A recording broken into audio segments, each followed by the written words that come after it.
ہم دیکھتے ہیں کہ ایک وسیع سفید کمرہ جس میں ایک جاپانی شخص لیٹا ہوا تھا۔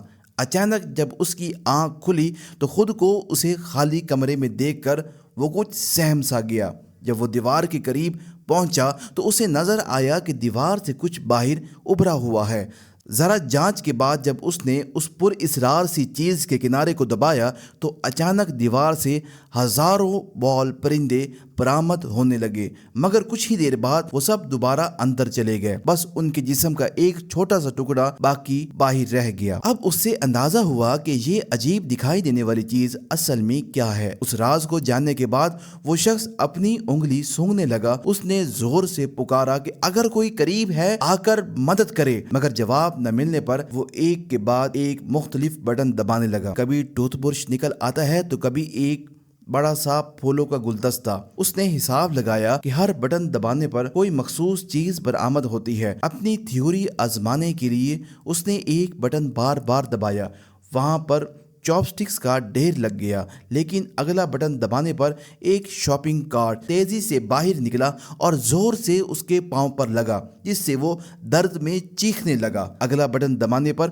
وہ منظر بدل گیا جس نے اس کے منہ پر پاد دیا۔ یوں وہ مختلف بٹن دباتا رہا اور ڈھیر ساری چیزیں جمع ہو گئیں۔ ایک گیند سے کھیلتے کھیلتے اس نے غلطی سے ایک بٹن پر مار دی، جس سے سوشی نامی مزیدار جاپانی ڈش نمودار ہوئی۔ وہ خوش ہو گیا کیونکہ واقعی اسے بھوک لگی تھی۔ اس نے سوچا اگر سوشی کے ساتھ سویا ساس بھی مل جائے تو لطف دوبالا ہو جائے گا، مگر بار بار دبانے پر صرف سوشی ہی آئی۔ آخر وہ خاموشی سے جو ملا کھانے لگا۔ کھانے کے بعد جب دوبارہ دبایا تو اس بار سویا سوس کی بوتل برآمد ہوئی۔ اس نے غصے میں بوتل دور پھینک دی، جب ضرورت تھی تب تو آئی نہیں۔ اگلا بٹن دبانے پر اسے 3D چشمے ملے۔ چشمے پہن کر اس نے دیکھا کہ ایک ننھی پری اس بٹن کی طرف اشارہ کر رہی ہے، مگر بٹن دبانے پر ایک کاؤنٹ ڈاؤن شروع ہوا، جس کے آخر میں ایک بڑی چیز باہر آ کر اس کے منہ سے جا چمٹی۔ مزید بٹن دبانے کے بعد اسے ایک کتاب ملی جو دلچسپ لگی۔ چند گھنٹوں میں اس نے 5 حصے ختم کر ڈالے، لیکن چھٹی کتاب کے بجائے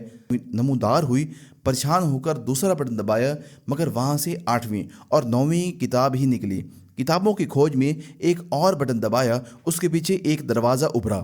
وہ خوش ہو گیا اور آخرکار اب نکل سکتا ہے، مگر وہ یہ بھول گیا کہ کون سا بٹن تھا۔ یوں ہی کوئی بھی بٹن دبانے لگا۔ پہلے بٹن سے ایک افریقی آدمی دیوار سے دوسری طرف دوڑنے لگا، دوسرے بٹن سے اس سر پر پانی برسنے لگا۔ آخرکار تیسری بار وہ دروازہ کھلا، مگر جیسے ہی وہ بٹن چھوڑ کر آگے بڑھا دروازہ پھر بند ہو گیا۔ کچھ کوششوں کے بعد اسے سمجھ آیا کہ جب تک بٹن دبائے رکھے گا تبھی دروازہ کھلے گا۔ شاپنگ کارٹ پر بیٹھ کر دبانے کی کوشش کی، مگر سب ناکام۔ ایک گلدستہ بٹن پر رکھ دیا، مگر وزن کم ہونے کی وجہ سے کارآمد نہ ہوا۔ اس نے گلدستہ کو سوشی سے بھر دیا اور بڑی مشکل سے بٹن پر رکھا، جس سے وہی افریقی آدمی نکل کر آ گیا اور گلدستہ ٹوٹ گیا۔ پھر ایک بٹن دبانے پر ایک رسی نمودار ہوتی ہے۔ اس نے حساب لگایا، رسی کے جولے سے دروازے تک پہنچ سکتا ہے، اور ایسا ہی ہوا، مگر دروازہ کھولنے کے بعد چابی درکار تھی۔ غصے میں اس نے دیوار پر لات ماری اور ایک چابی ہوا میں تیرتی دکھائی دی،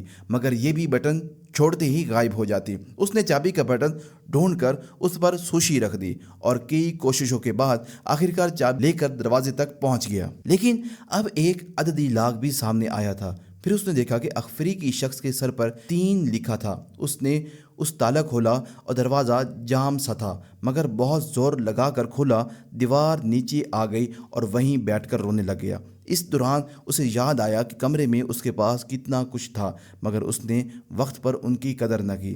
اچانک بائیں طرف سے ہوا کا جھونکا آیا، ایک نقلی دیوار کھل گئی اور وہ باہر بھاگا، مگر آگے کا منظر بھی ویسا ہی تھا جیسے وہ ایک ہی جگہ گھوم رہا ہو۔ بھاگتے بھاگتے وہ دوسرے کمرے میں جا پہنچا۔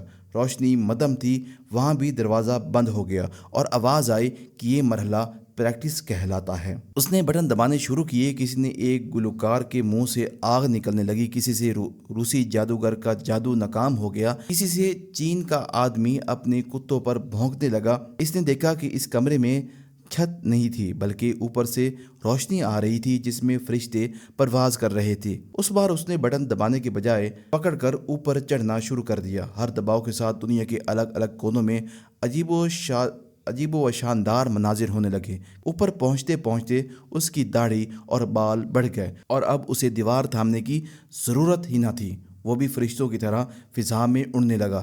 ایک آواز سنائی دی کہ اسے اب خدا جیسا مقام حاصل کر لیا ہے، دنیا اس کے مطابق چلے گی، جو اسے آخری کمرے تک لے آیا۔ وہاں پوری زمین کا نقشہ بنا تھا اور سب سے بڑا بٹن نصب تھا۔ وہ اسے دبانے کو آگے بڑھا اور پردہ سیاہ ہو گیا۔